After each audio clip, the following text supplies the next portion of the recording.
માનનીય અધ્યક્ષશ્રી, જળ સંપત્તિ પ્રભાગ માટે રૂપિયા 11,535 કરોડની જોગવાઈ.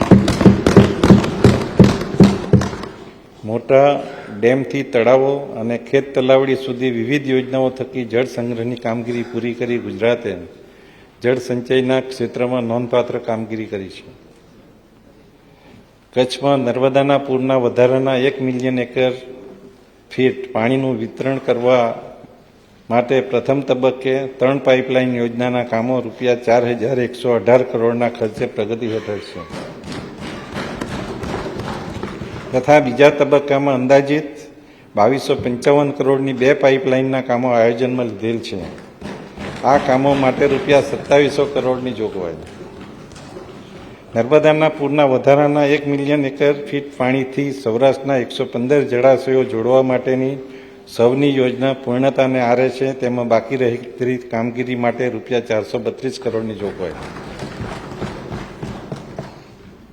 પ્રગતિ હેઠળની અંદાજિત 711 કરોડના ખર્ચની તાપી કરજણ લિંક પાઇપલાઇન માટે રૂપિયા 220 કરોડની જોગવાઈ. ખેરાલુ સતલાસણા તાલુકાના તળાવો ભરવા માટે પાઇપલાઇનની કામગીરી માટે રૂપિયા 150 કરોડની જોગવાઈ. આમાં તાળી વધારે.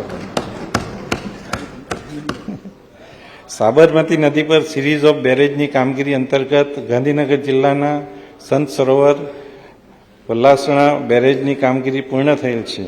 હીરપુરા, આંબોડ, માધવગઢ અને ફતેપુરા ખાતે બેરેજ બનાવવાની કામગીરી માટે 169 કરોડની જોગવાઈ. ચેકડેમ તળાવો ઊંડા કરવા અને નવા બનાવવા જળ સંચય યોજનાના કામો માટે રૂપિયા 236 કરોડની જોગવાઈ. પોઈચા ગામે મહી નદી ઉપર વિયર બનાવવાનું આયોજન છે, જેના માટે રૂપિયા 150 કરોડની જાહેરાત. સુજલામ સુફલામ સ્પ્રેડિંગ નહેરના આધુનિકરણ માટે રૂપિયા 125 કરોડની જોગવાઈ. કપડવંજ, કઠલાલ, ગળતેશ્વર, બાલાસિનોર વગેરે તાલુકાઓમાં સિંચાઈ વંચિત વિસ્તારોમાં મહી નદીના આધારિત ઉદ્વન સિંચન યોજનાઓની કામગીરી માટે રૂપિયા 120 કરોડની જોગવાઈ. પ્રગતિ હેઠળની અંદાજિત 110 કરોડના ખર્ચની નવસારી જિલ્લામાં વિરાવળ કસ્બા પર ખાતે પૂર્ણ ટાઇડલ રેગ્યુલેટર યોજના માટે રૂપિયા 46 કરોડની જોગવાઈ. પ્રગતિ હેઠળની અંદાજિત રૂપિયા 250 કરોડના ખર્ચની નવસારી જિલ્લા ગણદેવી તાલુકામાં વાઘરેજ ટાઇડલ રેગ્યુલેટર યોજના માટે રૂપિયા 45 કરોડની જોગવાઈ.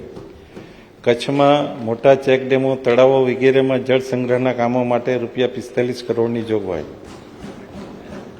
ભાડભૂત યોજના. માનનીય અધ્યક્ષશ્રી, ભરૂચ જિલ્લાના ભાડભૂત ગામ પાસે નર્મદા નદી પર બેરેજ બનાવવાનું કાર્ય પ્રગતિ હેઠળ છે, જેના માટે રૂપિયા 1,167 કરોડની જોગવાઈ. સરદાર સરોવર યોજના. ગુજરાતની સમૃદ્ધિમાં નર્મદા યોજનાનું યોગદાન અમૂલ્ય છે. આ યોજના થકી સિંચાઈ, જળ વિદ્યુત ઉત્પાદન, પીવાના પાણી અને ઔદ્યોગિક વપરાશના પાણીની વ્યવસ્થા માટે કરવામાં આવે છે, જેથી રાજ્યમાં આર્થિક, સામાજિક અને શૈક્ષણિક અને આરોગ્ય સંબંધી સૂચકાંકોમાં હકારાત્મક પરિવર્તન આવેલ છે. આ યોજના માટે રૂપિયા 4,798 કરોડની જોગવાઈ. કચ્છ અને સૌરાષ્ટ્ર શાખા નહેરના પમ્પિંગ સ્ટેશનના વિસ્તરણ, જાળવણી અને સંચાલન માટે રૂપિયા 765 કરોડની જોગવાઈ.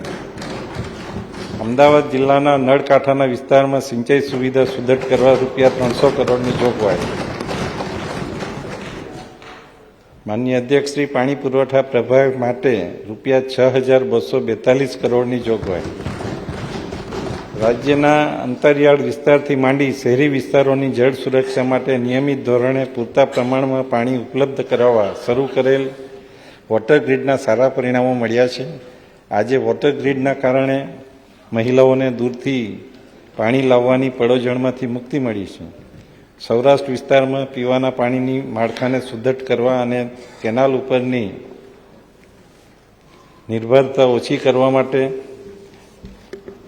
ઢાંકીથી માળિયા સુધી બીજી સમાંતર પાઇપલાઇન રૂપિયા 1200 કરોડના ખર્ચે નાખવાની હાથ ધરવાની હું જાહેરાત કરું છું.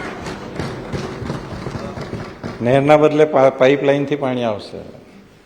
આદિજાતિ વિસ્તારના કુલ 14 જિલ્લાઓમાં 5,062 ગામોને સરફેસ સોર્સ આધારિત જૂથ યોજનામાં આવરી લેતી અંદાજિત રૂપિયા 6,500 કરોડની સુધારણા તથા નવીન જૂથ યોજનાના કામો પ્રગતિ હેઠળ આદિજાતિ વિસ્તાર પેટા યોજના હેઠળ રૂપિયા 1122 કરોડની જોગવાઈ.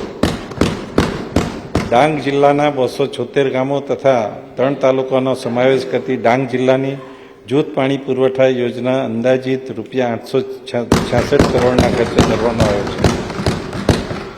વલસાડ જિલ્લાના ધરમપુર તાલુકાના 23 ગામોનો સમાવેશ કરતી દમણગંગા બલ્ક પાઇપલાઇન આધારિત ધરમપુર જૂથ પાણી પુરવઠા યોજના પેકેજ 2નું અંદાજિત રૂપિયા 160 કરોડનું ખર્ચે આયોજન. સૌરાષ્ટ્ર વિસ્તારમાં પીવાના પાણીની જરૂરિયાતને પહોંચી વળવા તેમજ માળિયા તથા વલભીપુર નર્મદા બ્રાન્ચ કેનાલ ઉપરની નિર્ભરતા ઘટાડવા માટે ઢાંકીથી માળિયા, નાવડા બોટાદ, ગઢડા ચાવણ, બુધેલ બોરડા, ચાવણ ધરાઈ, ભેસણ અને ચાવણ લાઠી બલ્ક પાઇપલાઇનનું આયોજન કરેલ છે. આ આયોજન સૂક્ષ્મ સિંચાઈ ખેડૂતોને ડ્રીપ અને સ્પ્રિંકલર સિસ્ટમ વસાવવા સહાય આપવા માટે ગ્રીન રેવોલ્યુશન કંપની હેઠળ રૂપિયા 2500 કરોડની જોગવાઈ.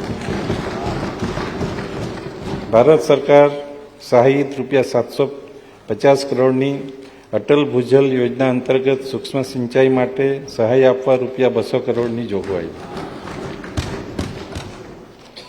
જળ સંપત્તિ વિભાગ હેઠળની ઉદ્વહન સિંચાઈ યોજનાઓને સૂક્ષ્મ સિંચાઈ સાથે જોડવા માટે રૂપિયા 403 કરોડની જોગવાઈ.